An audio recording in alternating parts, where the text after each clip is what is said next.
Hello everybody and welcome back to another episode of Wixo Season 2. We are now on the 8th episode of this series, and in this episode we are going to be taking a look at a very large war that was set up at the end of the last episode. So if you have not seen last episode, for whatever reason, please do ensure that you go and watch it now, because this is going to be a very important war and you won't want to miss the context for it. So, at the end of the last episode, obviously, we saw a pretty interesting chain of events lead to this happening. So, Moldova and the Trebizond country are at war with Greece and Constantinople, and this was due to a dispute over this Turkish city. So, for a very small recap, in case any of you did forget, the Trebizond country went in and invaded this city, which was unclaimed by any country, as it was part of the Sudanese Empire before it fell. After it fell, many Turkish people moved in there, and due to this, it was very friendly with this country, as this country has Turkish people. This is like the Turk ethnicity country. But Trebizond went in and invaded it, and due to this, the Turkish country went to war with them and sieged the city.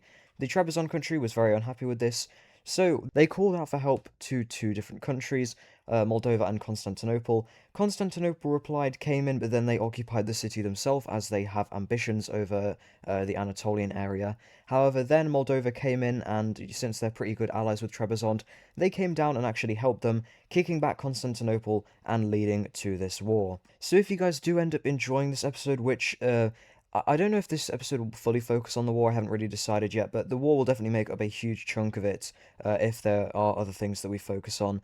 Do go ahead and like and subscribe and leave any suggestions for the future in the comments, and yeah, let's get straight into it. So the first aspect of this war that we need to focus on is going to be the front lines over here in Turkey. So when Moldova brought down their army in order to kind of, I guess you could say, scare off the Constantinople forces, they brought down an army about 2.5 times the size of Constantinople's city garrison, and due to this, this gives them and Trebizond the immediate advantage. This allows them to begin to rapidly move in, and like I said, Moldova may have realised that this would start a war, which is why they had brought down this army, but Moldova is ready for this. They are very militaristic, and their troops always like fighting.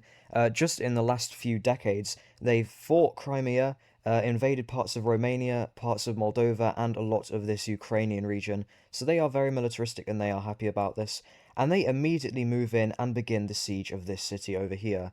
In the more central regions, I suppose, we have the, I'm just going to call it the blue side and the red side. The blue side, they begin sending troops down into the interior, and they begin to head towards this city. So the blue side's goal is to come in and get these cities. Up in the north, most of this border is a river. However, there are some areas where it's not a river. So up here, Greece actually had a small army up here already, garrisoning this border. And due to this, they actually push up to this river, and this allows them to hold off this border. However, over here, once again, it's looking like Moldova may have realised that this would start a war, as for whatever reason, they already had an army up here, although this is sort of near the capital, so it's not too weird for them to have one. And these guys immediately begin moving down, and they absolutely demolish this city. They quickly move in and just completely destroy it. And after this, they quickly begin to move further down and into the country. They then move down a little bit on the coast. However, one thing we do actually need to talk about is the terrain of this area. There are a very large line of mountains here, and this sort of goes from the coast all the way up to the Carpathian Mountains, and as we can see, the Carpathian Mountains is what has stopped Moldova from moving in. So it could pose as a little bit of a challenge if the Moldovan troops manage to reach it, but they will have to cross that bridge when they come to it. As for now, we can move back to Turkey, and we can see what's going on here. So, in the centre, we have some troops moving in and taking over this land. It is quite mountainous, as we can see, so it's a little hard to fight here. However, unfortunately for the red side, they are rather cocky as they believe they're stronger here. Something unfortunate happens, and it actually leads to a very bad event. The garrison of this city comes out to fight the Moldovan and Trebizond forces, and it gets completely destroyed, and because of this, the entrance to Constantinople is open, and this is very, very alarming to a lot of these guys over here, or a lot of the troops fighting over here. But furthermore, it actually leads to a new country deciding to join in on this war, and quite surprisingly, it's actually going to be Turkey. Now, this may be like, why would they do this? They were just fighting Trebizond, and that is because they don't like this country, and they've seen that these guys are winning so far, and being a winner is more fun than not joining in on the war at all. So they're like, sure, we don't like you, but we want land, so we're joining in. And they quickly begin moving in, and they join the Trebizond forces at this city, and they begin to siege it. Back up in the north, we have the Moldovan forces continue until they eventually reach the mountains. And this is when the warfare starts to become a little bit hard, as not only this, but they are now up against the main Greek army, and Greece's army, well, Greece's navy is strong, and Greece's army is a little different. The tactics of the Greek army, they're not amazing. The Moldovan army has some amazing tactics. Where the Greek army is better is the amount of troops. Overall, the Greek army is probably about twice as large, but to sort of speak to that, it does have to be spread out across, their lands all across the Mediterranean, which means that they can't really go full force here, whereas Moldova can. Although Moldova also does have to fight Turkey as well. Up in the north, we have a pretty harsh battle for this claim over here, and we actually see Greece make a slight pushback in the north. However, eventually we do see Moldova push in, and this eventually leads to all of the lands up to the mountains being occupied, and this puts a little bit of a stop to the Moldovan army up here, and they begin to have to think of other ways to maybe come into the mainland areas. Down over here, though, it's still going very well, as we have the Trebizond forces continue to move on. However, unfortunately for the blue side, during the siege of this city, we actually have a garrisoning force, or a backup force rather, that is currently garrisoning these areas of Constantinople, actually come over and catch these guys off guard by moving their forces behind them, causing a pretty embarrassing retreat for these forces. And yeah, but luckily for the blue side, even when their generals lose battles, they aren't punished or executed or anything like that. So that's something that they have on their side. You can't really say the same thing for the other side, though. Greece especially has a culture of if a general sees military loss, they get executed, which could pose as probably not the greatest thing for them in the future. Although in previous wars it has worked out pretty well for them, as it drives them being the best as they can. Although it does also drive caution, as you can't lose a battle you're not taking place in. Further back up north, we have the Trebizond country continue to move through this very harsh terrain, very mountainous. However, they still do manage to make gains, and after a couple of long months of moving through this terrain, we finally have them begin to get close to the capital city. However, up in the north, Moldova's next move is in play. Moldova, with their kind of ground forces being somewhat stuck here, the Greek forces are garrisoning the mountains, and it's very hard to get through. They plan to launch a naval invasion in order to come down and bypass the mountains. Not only that, but also capture the capital of Constantinople. But Moldova, as you can see, they're just in the Black Sea, so they don't have a ridiculously large navy, and their naval technology isn't amazing. So they have to build up and develop a navy from scratch, which is rather difficult for them. But luckily, they actually manage, in this city over here, they actually manage to find blueprints for Greek naval ships. They wanted to make sure that Constantinople could also have strong ships that allowed them to do this. And they actually replicate the design and they build up a full navy. And it's here where we can see our first major naval battle of the war. We have the Moldovan forces in the navy lining up around here on the coast.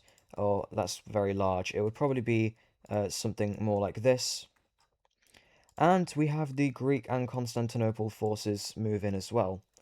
And unfortunately for Moldova, the Greek rowers, being the fact that they're a seafaring trading empire, they actually just completely demolish the Moldovan navy. And these guys clearly need to learn some new strategy, as no, doesn't go very well for them.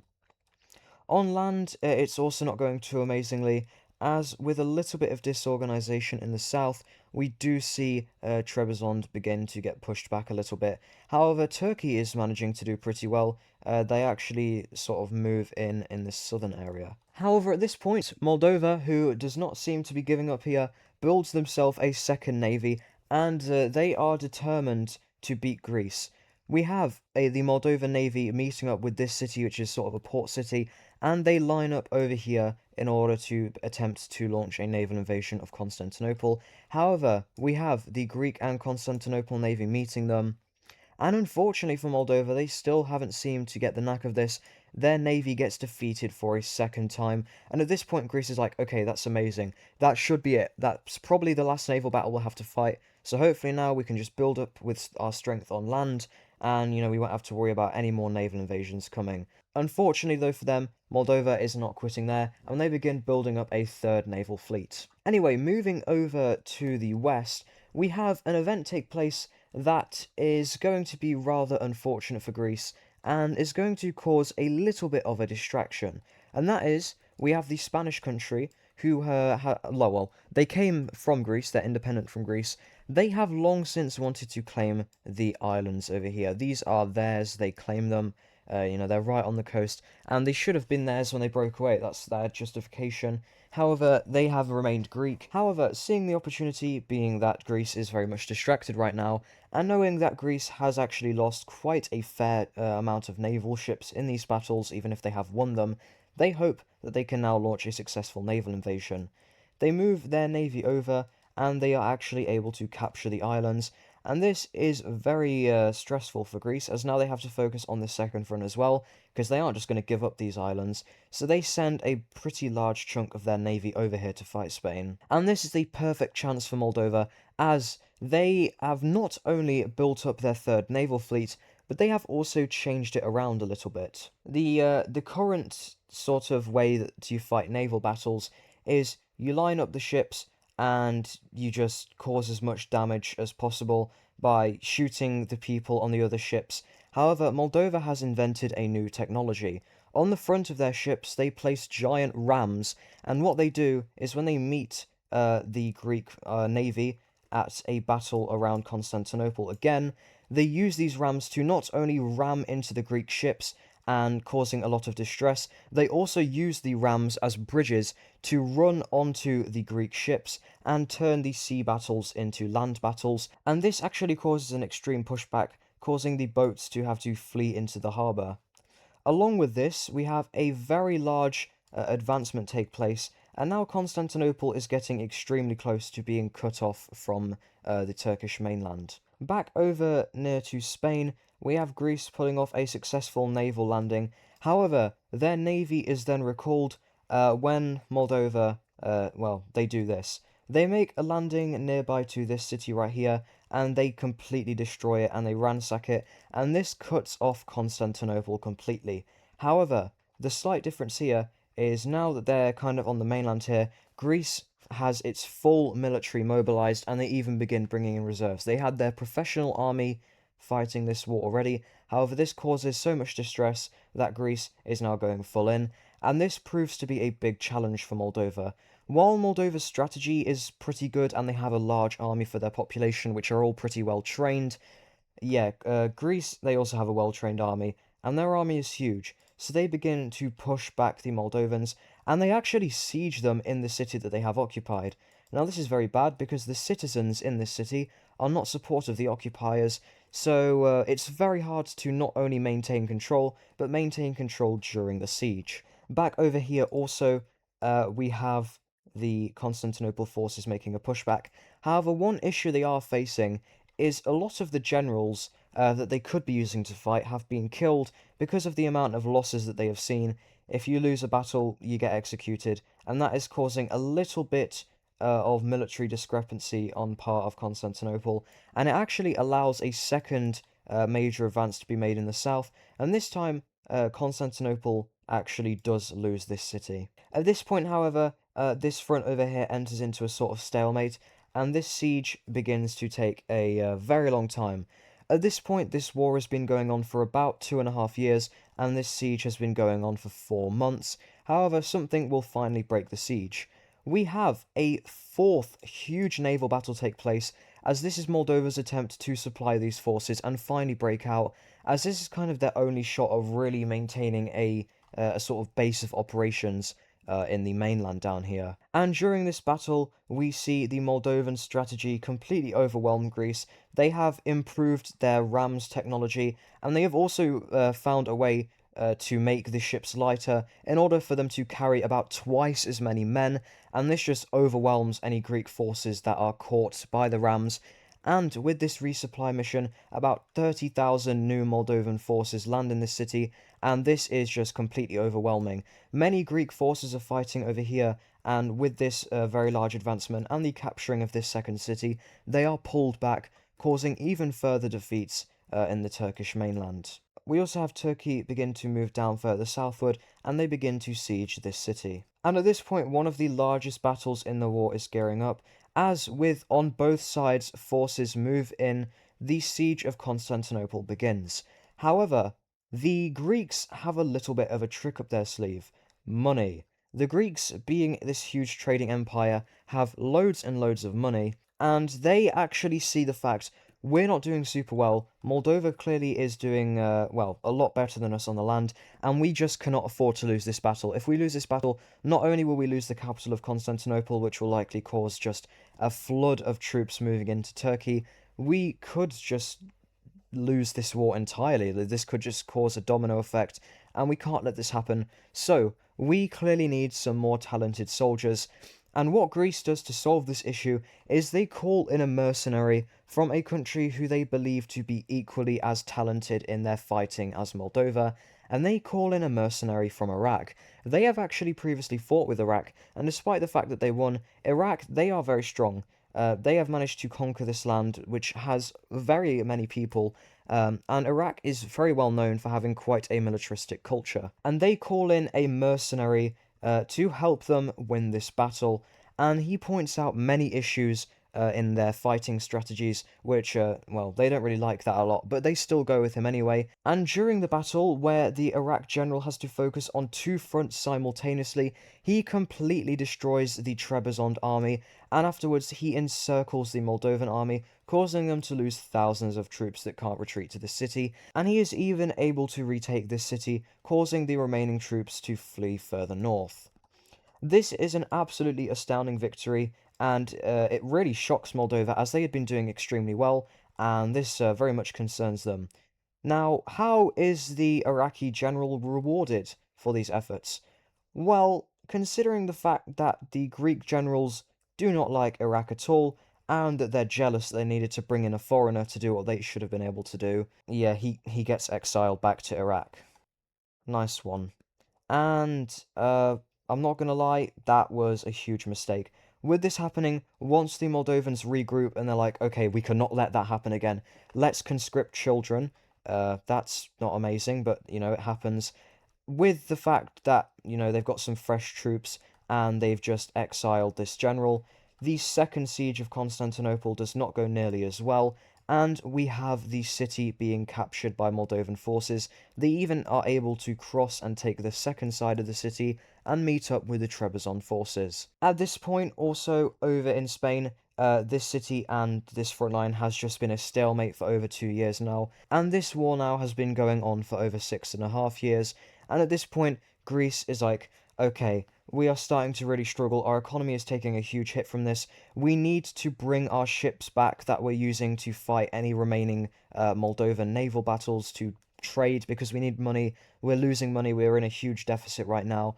So essentially, what we have happening is we have Greece thinking we need to push them back. We need to win a major battle that will cause them to completely leave the war. And hopefully, in the result of that, we can just go back to being how we were. So we have Greece gathering 50,000 troops. They just start kidnapping people and sending them to the front lines. We have them smashing these forces straight into this front line, and we have them being pushed back all the way to Constantinople, across the river, and we have a Greek force over here in Turkey push them back as well, completely kicking them out of the Constantinople region. And the Greeks, well, they begin to celebrate this. They have been able to somewhat fortify this front line, and this front line hasn't budged in years. So they're like, hooray, we just ended the war.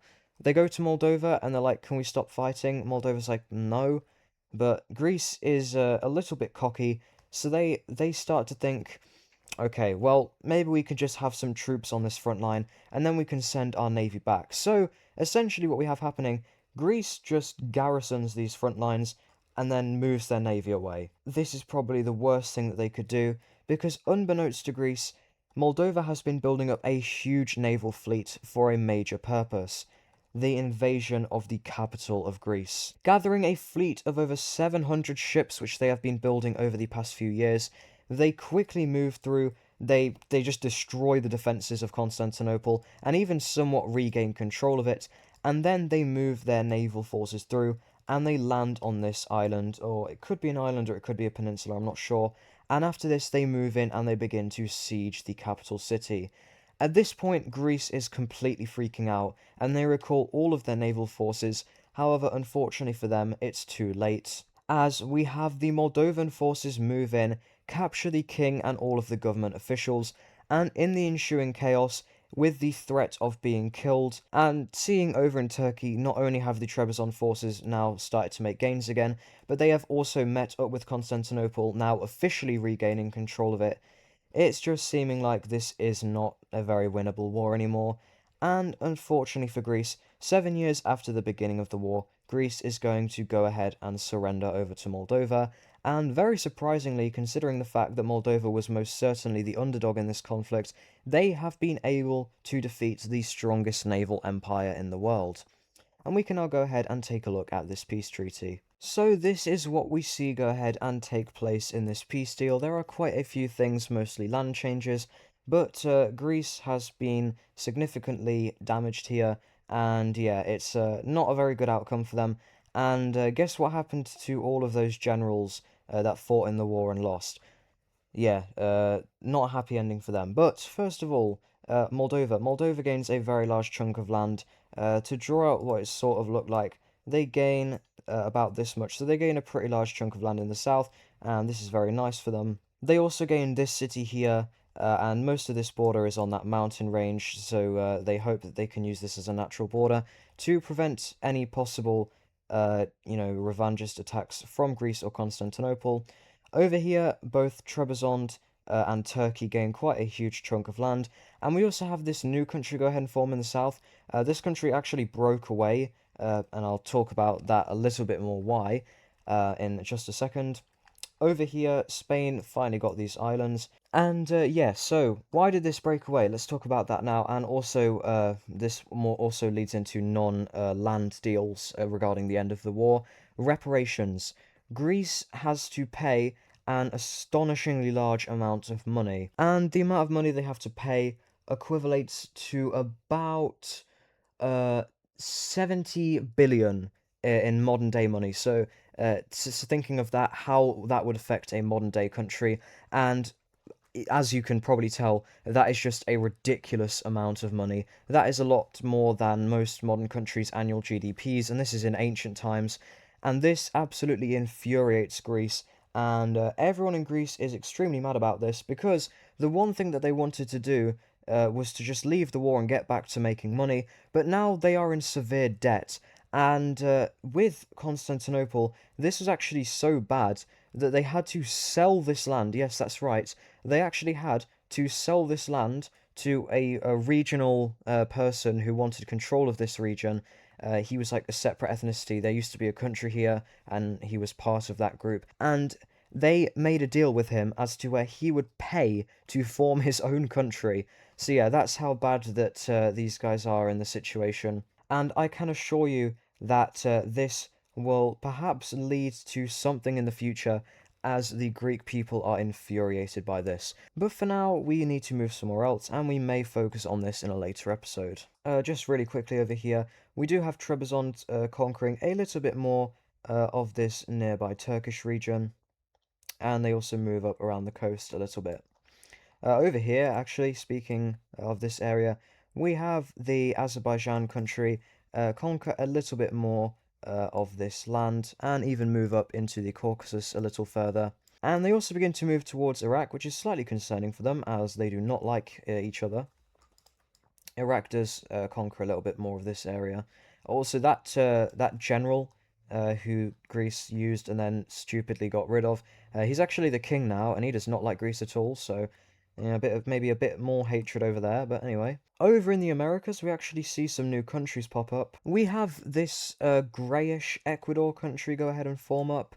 And we have this deep red Peruvian-ish country form up, and these are mainly just tribes that are local to this area who decide to just go ahead and form up their own countries that are basically just like cities have sprouted up here, and the cities are where the country is controlled from, and from there they have obviously expanded out a little bit. Up in the north, Mississippi conquers the rest of Florida. And now, next thing that I can't believe I almost forgot to do, Daily Japan Update. We cannot forget our Daily Japan Update. And this is actually going to be a fairly simple one, as we just see these two countries go ahead and pop up, and here are their capitals. And I think in the south, the green country expands a little bit, and so I guess all the pre-existing ones can expand actually. So the purple one expands around a little, and this light blue one expands a little bit too. Over in Northern Europe, we have the olive Belgium country expand into the Netherlands a little bit. And we have the main Normandy country go ahead and expand a little bit further into England. And I actually think that is going to be doing it for this episode. I really hope you guys did enjoy, especially the main war there, and I will see you guys in the next episode.